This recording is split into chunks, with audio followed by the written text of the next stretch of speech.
So what are we looking for, detective? Paramedics got the body out of here this morning. Ruled out a gas leak, so keep your eyes out for any chemicals or bodily fluids. Ay, caramba! Detective, what do you have on your face? I should be asking you the same thing, Alvarado. Did you go to Figueroa Street last night? No, I swear. I was hungry last night, so I got myself some funnel cake fries.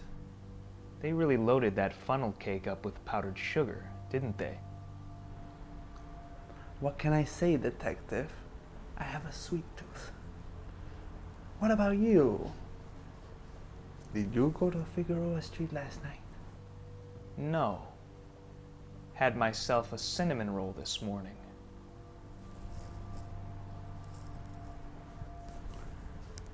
That's a lot of icing.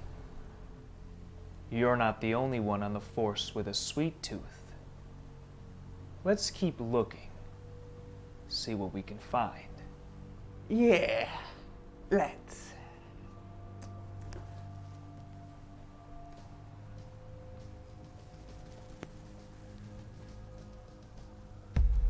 Bingo. Jackpot.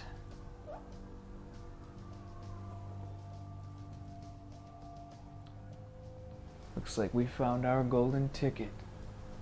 All-purpose cleaner. Por Dios, detective. How else would I clean my house? All-purpose cleaners contain chemicals that can cause anything from skin rashes to brain and kidney damage. If these chemicals are mixed with cleaning solutions such as ammonia, they can even be deadly. I guess I need to find an alternative when I eat funnel cake fries at 2 a.m. in the morning, huh? You should be careful with that all-purpose cleaner. Otherwise, your life could lose all-purpose.